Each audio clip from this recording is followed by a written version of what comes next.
สบายดีทานผู้ชมที่เคารพต่อไปนี้ขอเชิญทานรับชมข่าวสหพันธ์แม่หญิงกระทรวงพลังงานและบ่แฮมีบทบาทสำคัญในการพัฒนาเวียกงานพลังงานและบ่แฮคณะบริหารงานสหพันธ์แม่หญิงกระทรวงพลังงานและบ่แฮได้จัดสัมมนาทางด้านวิชาการภายใต้คำขวัญที่ว่าเพื่อสร้างความเข้มแข็งให้แก่สมาชิกแม่หญิงภาครัฐวิสาหกิจขึ้นโดยให้เกียรติเข้าร่วมเป็นประธานของสหายนางจันทร์สวัสดิ์บุภาคณะประจำพรรคประธานกวดกาพรรครองรัฐมนตรีกระทรวงพลังงานและบ่แฮ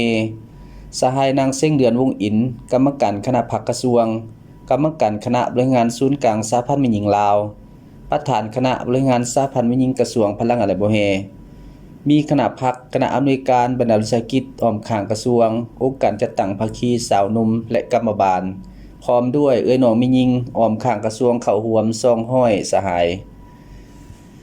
นางจันทร์สวัสดิ์บุภาคณะประจำพรรคประธานกวดกาพรรครองรัฐมนตรีกระทรวงพลังงานและบ่แฮได้แสดงความย่อหย่อสมเชยต่อสหพันธ์แม่หญิงกระทรวงที่ยามใดก็ได้เอาใจใส่ศึกษาอบรมก่อสร้างและฝึกฝนหล่อหลอมเอ้ยน้องแม่หญิงลาวเว้ารวมเว้าเฉพาะแม่นแม่หญิงภายในกระทรวงพลังงานและบ่แฮ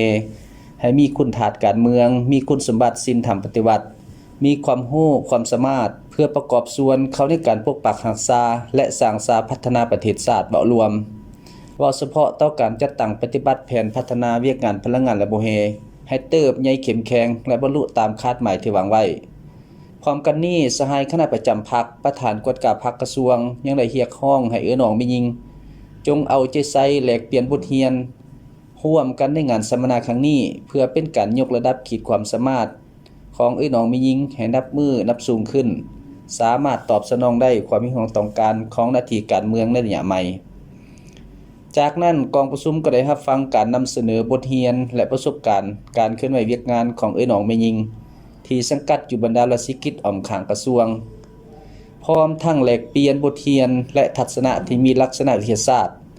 และวิชาการต่อบทเสนอต่างๆเพื่อเป็นบทเรียนในการจัดตั้งปฏิบัติเวียกงานของตนอย่างมีประสิทธิภาพและมีประสิทธิผลติดพันกับการจัดตั้งปฏิบัติข้อแข่งขัน 3D ของแม่หญิงลาวอย่างต่างหน้า